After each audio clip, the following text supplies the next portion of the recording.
સ્વામિનારાયણ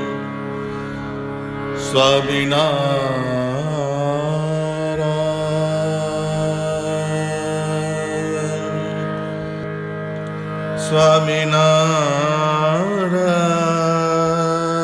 સ્વામિનારાયણ કો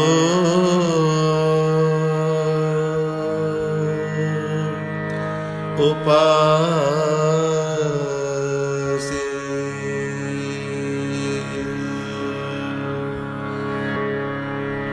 मैं तो स्वामीनारायण को उपासे मैं तो स्वामीनारायण को उपासे द्विजकुल देह धर्यो संतन हित द्विजकुल देह धर्यो संतन हित अक्षरधाम निवासी अक्षरधाम निवासी स्वामीनारायण को उपासे मैं तो स्वामीनारायण को उपासे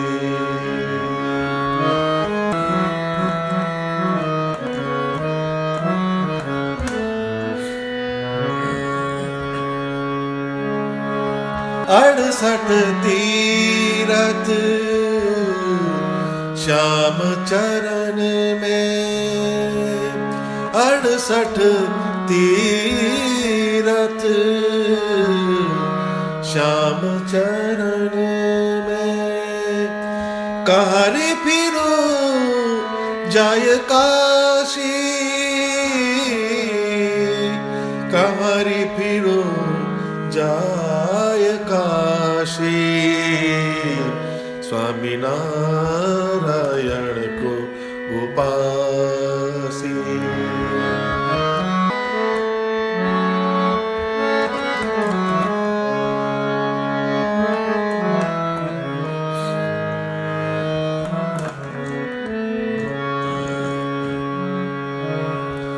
अष्ट सिद्धि नवनिधि चतुर्धा अष्ट सिद्धि नवनिधि चतुर्धा इनसे अधिक उदासी इनसे अधिक उदासी स्वामीनारायण को उपासी मैं तो स्वामीनारायण को उपासी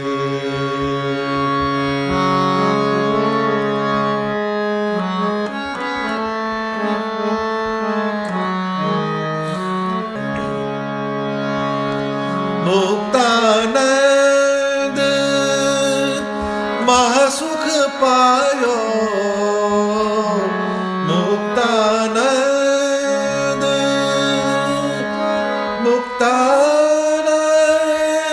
मुक्तानंद मुक्तानंद मुक्तानंद महासुख पायो प्रगट मिले अविनाशी प्रगट मिले अविनाशी स्वामीनारायण को उपासी मैं तो स्वामीनारायण ઉપાસી.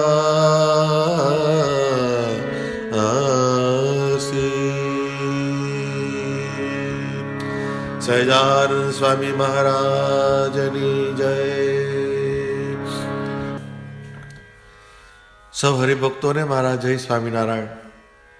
મુક્તાનંદ સ્વામી ભગવાનના ઉપાસક કેવા હોવા જોઈએ તેની વાત આ પદમાં સમજાવે છે. જે ઉપાસક હોય તે સ્વામિનારાયણ ભગવાનની ઉપાસના કરે છે. ઉપાસના એટલે ઉપવત્તા આસન, સર્વશ્રેષ્ઠ તત્વની સમીપમાં રહેવું. ઉપ એટલે શ્રેષ્ઠ કહેવાય, સમીપ કહેવાય. એ સમીપમાં રહેવું શ્રેષ્ઠ તત્વની, તેને ઉપાસના કહેવાય. મતલબ જેનું દેહ, મન, પ્રાણ, આત્મા સ્વામિનારાયણ ભગવાનની મૂર્તિનું ચિંતન, સ્મરણ, ધ્યાન કરે એને ઉપાસના કહેવાય. કારણ સ્વામિનારાયણ ભગવાનથી 14 બ્રહ્માંડમાં કોઈ શ્રેષ્ઠ નથી. એવા સ્વામિનારાયણ ભગવાનની સમીપમાં જીવને જોડી રાખવો એ ઉપાસના છે. આ દેહે કરીને સ્વામિનારાયણ ભગવાનની મૂર્તિનું દર્શન કરીએ, સ્તુતિ કરીએ, પ્રદક્ષિણા કરીએ, દંડવત કરીએ, એમના લીલા ચરિત્રોનું વાંચન, સ્મરણ કરીએ, એમણે કરાવેલ પ્રસાદીના સ્થાનોમાં સેવા કરીએ અને મને કરીને એમની લીલા અને જ્ઞાનનું મનન કરીએ. બુદ્ધિમાં સ્વામિનારાયણ ભગવાન અવતારના અવતારી છે, સર્વ સુખના કારણ છે, સર્વના નિયંતા છે. અંત સમયે એમના ભક્તને એ લેવા આવે છે. આવો નિશ્ચય કરવો. ચિત્તમાં એમના મહિમાનું, પરમેશ્વરપણાનું, ઐશ્વર્યનું ચિંતન કરવું અને અહંકારમાં એવી દ્રઢતા કરવી કે આ સ્વામિનારાયણ ભગવાન મારા છે, આ સત્સંગ મારો છે, આ એમના મૂળ ગાદીના આચાર્ય, બ્રહ્મચારી, સંત, પાર્ષદ, હરિભક્તો મારા છે. અહંકારમાં આવી મારાપણાની ભાવના દ્રઢ થતી જાય એને ઉપાસના કહેવાય. આવી જો ભાવદશા આપણી સત્સંગમાં દિન પ્રતિદિન ગાઢ થતી જાય તો આપણે સ્વામિનારાયણ ભગવાનથી સહેજ પણ છેટા ના જઈએ. તેમજ સ્વામિનારાયણ ભગવાન સદા સાકાર છે એમ સમજીને પતિવ્રતાની નિષ્ઠા રાખીને ભક્તિ કરવી અને સ્વામિનારાયણ ભગવાન મારા સ્વામી છે અને હું એમનો સેવક છું, આવી સ્વામી સેવક ભાવની દ્રઢતા કરીને સ્વામિનારાયણ ભગવાનની મૂર્તિનું અનુસંધાન રાખવું અને એમની સમીપમાં જ વૃત્તિને રાખવી એને ઉપાસના કહેવાય. માટે જ્યારે આપણું સમસ્ત અસ્તિત્વ સ્વામિનારાયણ ભગવાનના સાનિધ્યનો અનુભવ કરે, એમની નિકટતાને અનુભવે, એમની દિવ્યતાનો અનુભવ કરે, ત્યારે સમજવું કે આપણે સાચા અર્થમાં સ્વામિનારાયણ ભગવાનના ઉપાસક છીએ. મુક્તાનંદ સ્વામી આ તત્વને અનુભવતા હતા. તેથી તેઓ કહી શકે છે કે મેં તો સ્વામિનારાયણ કો ઉપાસી. કારણ એમની તો એવી ભાવદશા હતી કે જ્યાં જુએ ત્યાં રામજી, બીજું કાંઈ ના ભાસે રે. જ્યાં જ્યાં એમની નજર જતી ત્યાં ત્યાં સ્વામિનારાયણ ભગવાનનો જ વ્યાપ છે, એવી એમની સ્થિતિ હતી. ઉપાસનામાં આપણો આત્મા અને પરમાત્માના સર્વવ્યાપક સ્વરૂપ સાથેનો નાતો હોય છે. આપણા જીવનની મોટા ભાગની ક્રિયાઓમાં સ્વામિનારાયણ ભગવાનને મહેસૂસ કરવા એ સાચી ઉપાસના છે. આપણે જ્યારે શ્વાસ લઈએ ત્યારે અંદરથી એક એવો ઉચ્ચ ભાવ પ્રગટ થાય કે સ્વામિનારાયણ ભગવાને દીધેલો શ્વાસ મારા શરીરમાં જાય છે તો એ શ્વાસમાં રહેલા પ્રાણવાયુને સ્વામિનારાયણ ભગવાનની વ્યાપક શક્તિનો સ્પર્શ થાય અને તે પ્રાણ પણ શક્તિશાળી બનીને આપણી રક્તવાહિનીઓમાં લોહી દ્વારા સમગ્ર શરીરમાં ફરીને આપણા સૂક્ષ્મ શરીરની ચેતનાને વધુ શક્તિશાળી બનાવે છે, જેના કારણે અંતરમાંથી ખોટા વિચારો દૂર થાય છે અને સત્ય વિચારો વધવા લાગે છે, જે આપણને સ્વામિનારાયણ ભગવાનની વધુને વધુ નિકટ રાખે છે. તો આ છે ઉપાસનાની સમજણ. માટે જ્યારે આપણે આ પહેલી પંક્તિ બોલીએ કે મેં તો સ્વામિનારાયણ કો ઉપાસી, ત્યારે એક જાગૃતતા જે આગળ કહી એ ખૂબ જ જરૂર છે. સત્સંગમાં સત્સંગી થઈ જવું સરળ છે, પરંતુ ઉપાસક થવું એ થોડું કઠણ છે. આપણી સત્સંગ યાત્રા સત્સંગી થવાથી શરૂ થાય છે અને ઉપાસક બનીએ એટલે એ પૂર્ણ થાય છે. આ એક સૂક્ષ્મ ભેદ છે, જેને જો સમજી લઈએ તો આપણા ભક્તિ માર્ગમાં કોઈ વિઘ્ન ના આવે. સ્વામી આગળ લખે છે કે દ્વિજકુળ દેહ ધર્યો સંતન હિત અક્ષરધામ નિવાસી. આપણે જે આકારની ઉપાસના કરીએ છીએ એ કોણ છે? તો એની ચોખ્ખી સમજ સ્વામી આપે છે કે હું જેની ઉપાસના કરું છું એ સ્વામિનારાયણ ભગવાન છપૈયામાં બ્રાહ્મણ કુળમાં ધર્મદેવ અને ભક્તિ દેવી થકી પ્રગટ થયા હતા. તેમના પ્રગટ થવા પાછળના પણ હેતુ હતા. આ પૃથ્વી ઉપર એકાંતિક ધર્મનું સ્થાપન કરવા માટે, ભાગવત ધર્મનું પોષણ કરવા માટે અને એમના એકાંતિક સંત હરિભક્તોને લાડ લડાવવા અને એમની રક્ષા કરવા માટે સ્વામિનારાયણ ભગવાન પ્રગટ થયા હતા. દ્વિજકુળ દેહ ધર્યો સંતન હિત, પોતાના સંત હરિભક્તના અર્થે એમનો અવતાર હતો. સ્વામિનારાયણ ભગવાન ક્યાંથી પધાર્યા? તો અક્ષરધામ નિવાસી એવો શબ્દ પ્રયોગ સ્વામી કરે છે. જે અક્ષર છે, જેનો ક્યારેય નાશ નથી થતો, એવા નિત્ય સનાતન સર્વ સમૃદ્ધિએ યુક્ત દિવ્ય તેજોમય અક્ષરધામમાં સ્વામિનારાયણ ભગવાન નિવાસ કરીને રહે છે, જ્યાં કાળ અને માયાની ફાંસી નથી. અર્થાત કાળ અને માયાનો હુકમ ત્યાં નથી ચાલતો. એવા પરમધામ અક્ષરધામના સ્વામિનારાયણ ભગવાન નિવાસી છે. આવા સામર્થ્યવાન સ્વામિનારાયણ ભગવાનની ઉપાસના કરવાથી કાળ અને માયાના ત્રાસથી મુક્ત થવાય છે, એના ભયથી મુક્ત થવાય છે.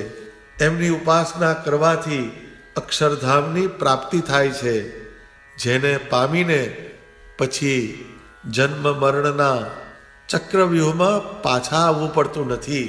સ્વામી આગળ લખે છે કે 68 તીર્થ શ્યામ ચરણ મેં કહારી ફીરું જાય કાશી. તીર્થની વ્યાખ્યા જોઈએ તો તીર્યતે અનેન, જેનાથી તરી જવાય, ભવપાર થવાય, તેને તીર્થ કહેવાય છે. આપણે તીર્થોનો અભ્યાસ કરીએ તો કોઈ પણ તીર્થ હોય તેના મહિમાની પાછળ કોઈ કારણ હોય છે. કાં તો ભગવાનનો સ્વયં સંબંધ હોય અથવા તો ભગવાનની શ્રેષ્ઠ ઉપાસના કરીને કંઈક સામર્થ્ય પામ્યા હોય એવા મહાન સત્પુરુષોનો જે તે તીર્થોને સંબંધ હોય છે. માટે સર્વ તીર્થના મૂળમાં ભગવાન જ રહેલા છે. માટે સ્વામી કહે છે 68 તીર્થ શ્યામ ચરણ મેં. હિન્દુસ્તાનમાં ઘણા તીર્થો છે, પરંતુ તેમાં 68 તીર્થો મુખ્ય માનવામાં આવ્યા છે. આ બધા તીર્થો ભગવાનના ચરણમાં જ સમાઈ જાય છે. કારણ તીર્થોનું ઉદ્ભવ સ્થાન ભગવાનના ચરણનો સંબંધ છે. ભગવાનના ચરણ જ્યાં જ્યાં પડે ત્યાં તીર્થ બને છે. સ્વામિનારાયણ ભગવાન જે સ્થાનમાં ગયા અને નિવાસ કર્યો તે સ્થાન તીર્થરૂપ બની ગયા. શ્રીજી મહારાજ ગઢપુરમાં ગયા તો ગઢપુરને તીર્થધામ બનાવી દીધું. વડતાલ લૂંટારૂની રાજધાની હતી, પરંતુ સ્વામિનારાયણ ભગવાનના યોગથી તીર્થરાજ બની ગયું. આ સિવાય શ્રીજી મહારાજ અમદાવાદ, ધોલેરા, જુનાગઢ, ભુજ, જેતલપુર, મૂડી, દભાણ આદિ જે સ્થાનોમાં પધાર્યા ત્યાં અત્યારે મોટા મોટા મંદિરો જોવા મળે છે અને એ ધામ તુલ્ય બની ગયા બધા સ્થાન. એથી આગળ સ્વામિનારાયણ ભગવાન જે વૃક્ષ નીચે બેઠા એ વૃક્ષ પણ તીર્થ સ્વરૂપ બન્યા. એની આજે લોકો પ્રદક્ષિણા કરે છે.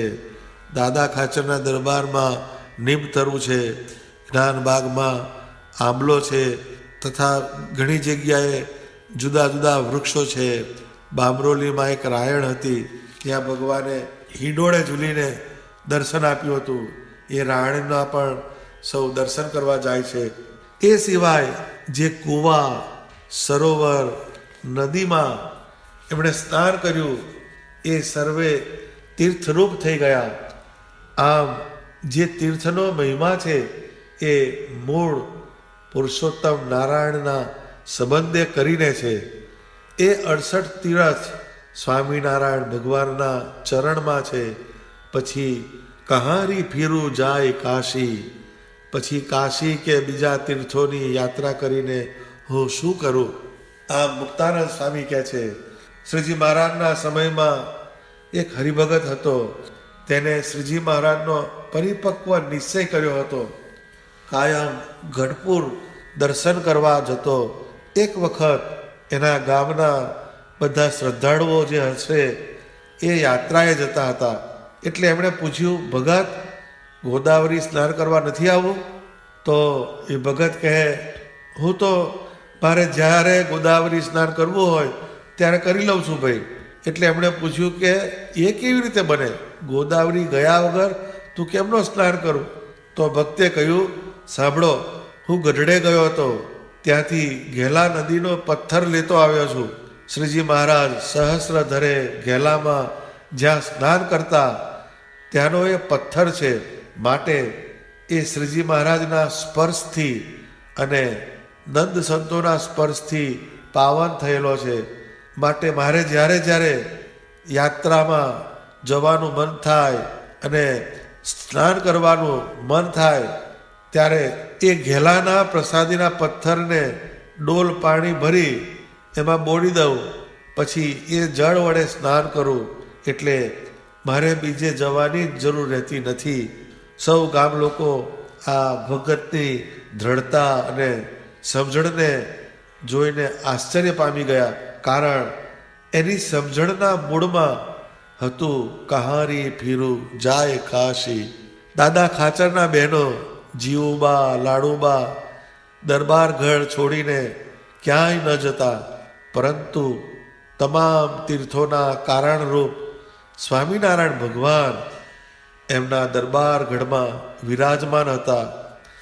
તેઓ ક્યાંય શાસ્ત્ર ભણવા ગયા ન હતા, પરંતુ 64 કળાઓમાં પારંગત, સર્વશાસ્ત્રોના મર્મજ્ઞ, જ્યોતિષાચાર્ય, શતાવધાની એવા લાડુદાનજી એમને સંસારમાં પાછા વળવાની સલાહ આપવા ગયા. તો જીવુબા, લાડુબાએ લાડુદાનજીને એવું જ્ઞાન કર્યું કે એમને સંસારમાંથી મોહ ઉતરી ગયો.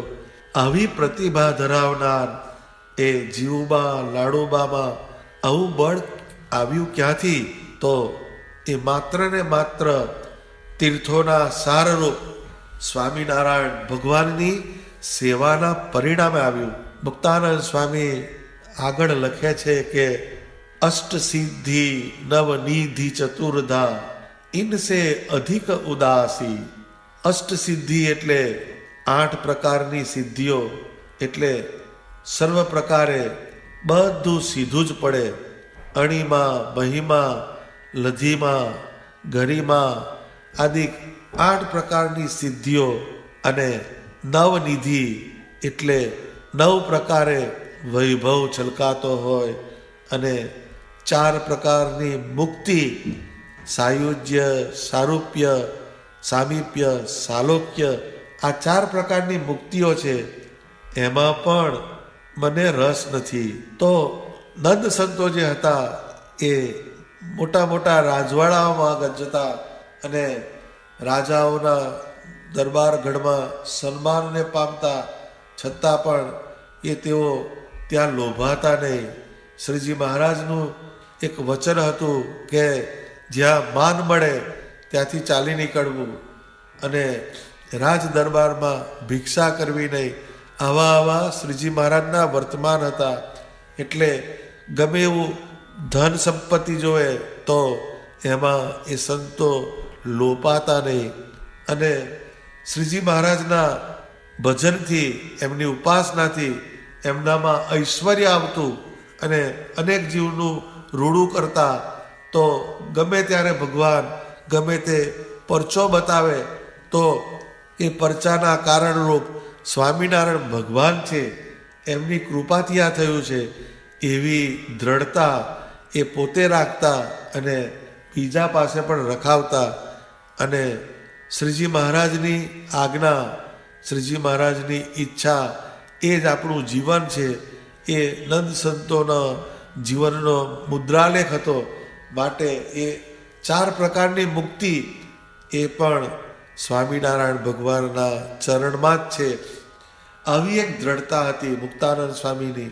આ શાસ્ત્રોની વાત ના સમજાય તો જેમ કોઈક લોક વ્યવહારમાં અતિશય મોટો હોય, એ જે ધારે એ થાય, એને જ્યારે જે જોઈએ એને પ્રાપ્ત થાય, એ ધારે તે કામ ગમે તેની પાસે કરાવી શકે, એનું વચન કોઈ પાછું ઠેલે નહીં. આવા વ્યક્તિ હોય એનો પણ ભાર ન પડે. તેમજ અતિશય વૈભવશાળી હોય અને આ પૃથ્વી ઉપર સ્વર્ગ જેવું જીવન ભોગવતો હોય, એવા વ્યક્તિ વિશેષને જોઈને પણ જેનું મન લલચાય નહીં અને શાસ્ત્રોના જ્ઞાનને સમજીને સ્વામિનારાયણ ભગવાનની ભક્તિ કરીને કોઈ પ્રકારની મુક્તિમાં પણ એનું મન ના જાય, એનું મન લોભાય નહીં. આવી જેની શ્રેષ્ઠ જીવદશા હોય એ સ્વામિનારાયણ ભગવાનના સાચા અર્થમાં ઉપાસક છે. સ્વામિનારાયણ ભગવાનના ચરણ કમળનું સાનિધ્ય એના સિવાય એનું મન ક્યાંય લાગે નહીં. એની સમજણમાં એમ હોય કે તેરે ચરણ કમલ બિન સ્વામી કહું સુખ નહીં હેરા રે. તેરે ચરણ કમલ બિન સ્વામી કહું સુખ નહીં હેરા રે. સ્વર્ગ મૃત્યુ પાતાલ દસો દિશ સબ ही काल ने घेरा रे. मेरा एक आशरा तेरा रे ધર્મ કુંવર મહારાજ. હે સ્વામિનારાયણ ભગવાન, તમારા ચરણ કમળ સિવાય ક્યાંય સુખ નથી. સ્વર્ગલોક, પાતાળલોક કે પૃથ્વીલોકના શ્રેષ્ઠ વૈભવ હોય ત્યાં બધે જ કાળનો ઘેરો છે. માટે મારો એક આશરો ધર્મકુંવર ઘનશ્યામના ચરણમાં જ છે. આવી દ્રઢતા જ્યારે થાય ત્યારે સાચી ઉપાસના કહેવાય.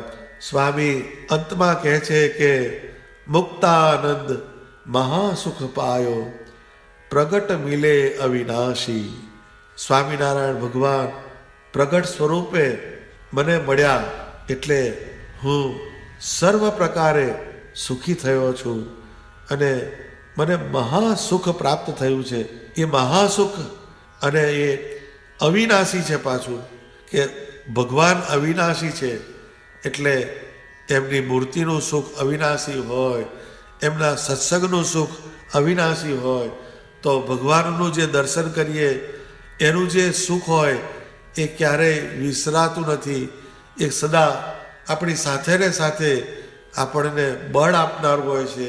એ ક્યારેય જતું રહેતું નથી. એ મૂર્તિનું બળ એવું છે, જેમ આપણે આજે ખાઈએ તો એ આજનું ખાધેલું કાલે પચી જાય, પછી તમારે ફરી ખાવું પડે છે.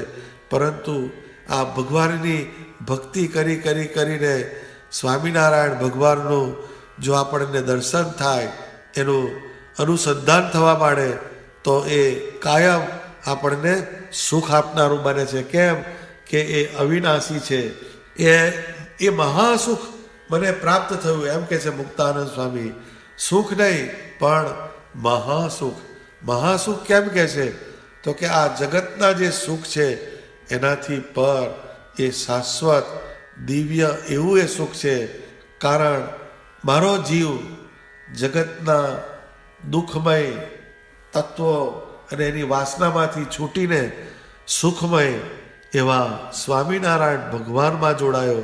તો સત્સંગમાં કેટલાય ભક્તો બહુ કેફભરી સમજણથી સત્સંગની અંદર જીવી ગયા. એમના આત્મામાં એક દ્રઢ અવાજ ઉઠતો કે ના ગઈ ગંગા ગોદાવરી કાશી, ઘેર બેઠા મળ્યા અક્ષરવાસી. તપને તીરથમાં હું કાંઈ નવ જાણું, સહેજે સહેજે હું તો સુખડા રે માણું. સત્સંગમાં સામાન્ય સત્સંગી હોય એ પણ આ પદ ગાતો હોય છે કે ના ગઈ ગંગા ગોદાવરી કાશી, ઘેર બેઠા મળ્યા અક્ષરવાસી.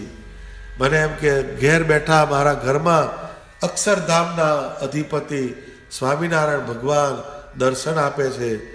તપને તીરથમાં હું કઈ ન જાણું, સહેજે સહેજે હું તો સુખડા રે માણું. એટલે એનો અર્થ એવો નથી કે તપ ખોટું છે, તીર્થો ખોટા છે, પરંતુ તપ કરીને તીર્થોમાં જઈને જે મારે મેળવવાના હતા એ સ્વામિનારાયણ ભગવાનની મને પ્રાપ્તિ થઈ છે.